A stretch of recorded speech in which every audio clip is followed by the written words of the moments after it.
Hi, എല്ലാവർക്കും നമസ്കാരം. എൻ്റെ പേര് ജോസഫ് അന്നംകുട്ടി ജോസ്. ഏകദേശം ഒരാഴ്ച മുമ്പ് ഒരു വാർത്ത നമ്മളെല്ലാവരും ഞെട്ടിച്ചു. തിരുവനന്തപുരത്ത് നന്ദൻകോട് എന്ന സ്ഥലത്ത് എൻ്റെ പ്രായത്തിലുള്ള ഒരു ചെറുപ്പക്കാരൻ സ്വന്തം അച്ഛനെയും അമ്മയെയും പെങ്ങളെയും ഒരു ആന്റിയെയും കൊന്നുകളഞ്ഞു. അവനെ പിന്നീട് പോലീസ് അറസ്റ്റ് ചെയ്തു. അതിനുശേഷം ഒത്തിരി ഇന്റർപ്രിട്ടേഷൻസ് വന്നു.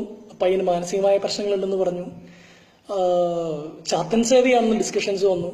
അതിൻ്റെ ഇടയ്ക്ക് പറഞ്ഞ ഒരു വാക്കുണ്ട്, പലപ്പോഴും മാതാപിതാക്കളിൽ നിന്ന് അവഗണനകൾ അവൻ നേരിട്ടിരുന്നു. എന്നെ സ്ട്രൈക്ക് ചെയ്തത് ഈ വാക്ക് മാത്രമാണ്. അതുകൊണ്ട് ഇന്ന് ഞാൻ സംസാരിക്കാൻ ആഗ്രഹിക്കുന്നത് മാതാപിതാക്കളോടാണ്. മാതാപിതാക്കളോട് സംസാരിക്കാൻ മാത്രം എനിക്ക് എന്ത് ക്രെഡിബിലിറ്റിയാണ് എന്ന് ഞാൻ എന്നോട് ചോദിച്ചപ്പോൾ എനിക്ക് കിട്ടിയ ഉത്തരം, അധ്യാപകരായ മാതാപിതാക്കൾക്ക് ജനിച്ചിട്ടുണ്ട്. പിന്നെ ഞാൻ വായിച്ചറിഞ്ഞ ഒരുപാട് പുസ്തകങ്ങൾ. ഇതിന്റെ ബേസിലാണ് നിങ്ങളോട് ഞാൻ സംസാരിക്കാൻ ആഗ്രഹിക്കുന്നത്. ഒരു കുട്ടിയുടെ വളർച്ചയിൽ രണ്ട് കാര്യങ്ങളുണ്ടെന്ന് പറയാം. ഒന്ന് ബുദ്ധിപരമായ വളർച്ചയും, രണ്ട് മാനസികമായ വളർച്ചയും. നിങ്ങൾ നിങ്ങളുടെ മക്കളെ ഏറ്റവും നല്ല വിദ്യാലയത്തിലേക്ക് വിടുന്നതും ട്യൂഷൻ ക്ലാസ്സിലേക്ക് വിടുന്നതും നല്ല പാഠപുസ്തകങ്ങൾ വാങ്ങിച്ചു കൊടുക്കുന്നതും രാത്രി കട്ടൻ കാപ്പി തിളപ്പിച്ചു കൊടുത്ത് കൂടെ ഇരുന്ന് പഠിക്കട എന്ന് പറയുന്നതും അവന്റെ ബുദ്ധി വളരാനാണ്. അവന്റെ മനസ്സിന്റെ വളർച്ചയ്ക്ക് വേണ്ടി നിങ്ങൾ എന്തൊക്കെ ചെയ്യുന്നുണ്ട്? എന്താണ് മനസ്സിന്റെ വളർച്ച? ജീവിതത്തിലുണ്ടാവുന്ന സങ്കടങ്ങളെയും പരാജയങ്ങളെയും വിജയങ്ങളെയും സന്തോഷങ്ങളെയും എങ്ങനെ ഒരു പയ്യൻ നേരിടുന്നു എന്നുള്ളതാണ് അവന്റെ മനസ്സിന്റെ വളർച്ചയെ തീരുമാനിക്കുന്ന ഒരു കാര്യം. എത്ര പക്വമായി അവൻ നേരിടുന്നു. ആ മനസ്സിന്റെ വളർച്ചയ്ക്ക് ഏറ്റവും കൂടുതൽ വേണ്ടത് മാതാപിതാക്കളുടെ സ്നേഹമാണ്. ഞാൻ നിങ്ങൾ രണ്ടാളുകളെ പരിചയപ്പെടുത്താൻ പോവാണ്. ഒന്ന്, നിങ്ങൾക്ക് എല്ലാവർക്കും അറിയാവുന്ന സച്ചിൻ ടെണ്ടുൽക്കർ. സച്ചിന്റെ ആത്മകഥ ഞാൻ വായിച്ചുകൊണ്ടിരിക്കുകയായിരുന്നു. അതിന്റെ ഒരു 150 പേജ് എത്തുമ്പോൾ നിങ്ങൾ തലയിൽ കൈവച്ചിട്ട് പറയും, ദൈവമേ, ഇത്രയും വൃത്തികെട്ടവനായിരുന്നു സച്ചിൻ ടെണ്ടുൽക്കർ. കാരണം സച്ചിൻ മഹാകുസൃതിയായിരുന്നു. ഒട്ടും പഠിക്കാൻ താല്പര്യമില്ലായിരുന്നു. മാതാപിതാക്കൾ എത്ര പറഞ്ഞാലും അവൻ പഠിക്കില്ല. ക്രിക്കറ്റ് കളി മാത്രമാണ് ഇഷ്ടം. ഒന്ന് പറഞ്ഞാൽ രണ്ടാം വാക്കിന് പുറത്തു പോയി ക്രിക്കറ്റ് കളിക്കുന്നു. ക്രിക്കറ്റ് കളിക്കുന്ന സ്ഥലത്താവട്ടെ ജനൽ തല്ലി പൊട്ടിക്കുന്നു, ചെടിച്ചട്ടികൾ പൊട്ടിക്കുന്നു. ഭയങ്കര ഉപദ്രവകാരിയായിരുന്നു സച്ചിൻ ചെറുപ്പത്തിൽ. സച്ചിൻ പറയുന്നുണ്ട്, എന്റെ അമ്മ ഒരുപാട് കരഞ്ഞിട്ടുണ്ടെന്ന്.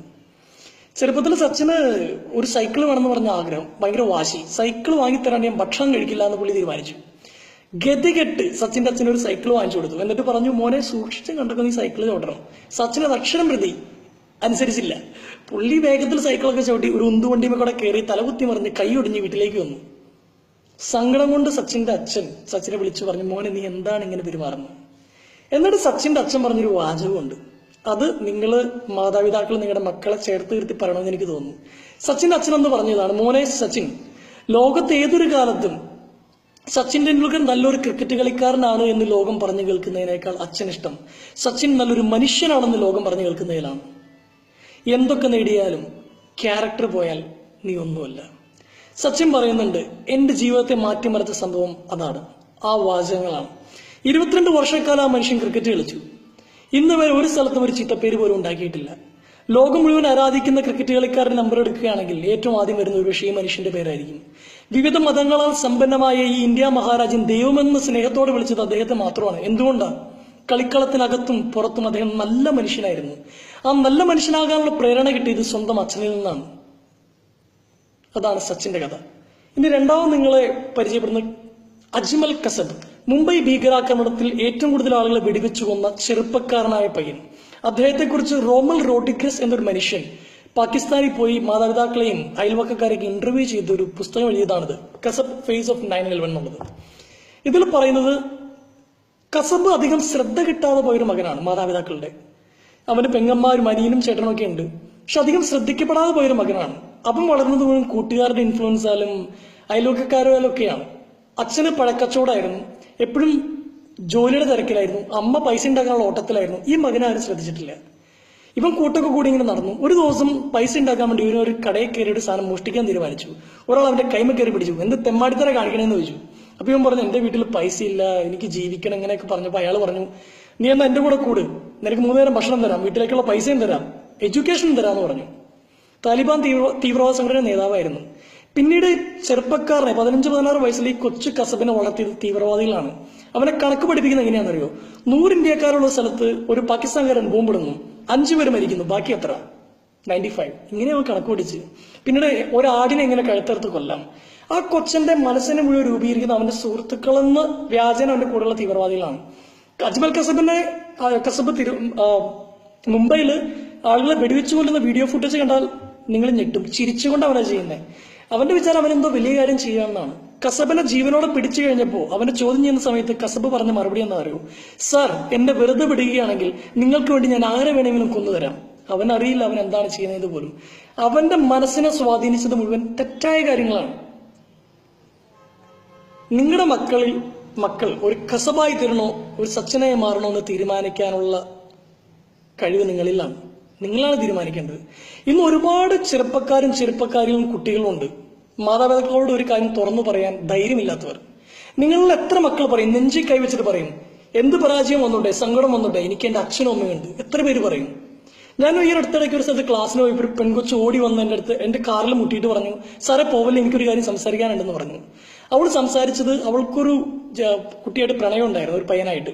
അവൻ പിന്നാലെ നടന്ന് ശല്യപ്പെടുത്തി അവസാനം പ്രണയത്തിലായതാണ്. ഒടുവിൽ ഇവൻ പറഞ്ഞ സ്ഥലങ്ങളെല്ലാം ഇവള് പോയി. അവന് അവളുടെ ശരീരത്തോട് മാത്രമായിരുന്നു സ്നേഹം. കൊച്ചുകുട്ടിയാണ്, 10ാം ക്ലാസ്സിൽ പഠിക്കുന്നത്.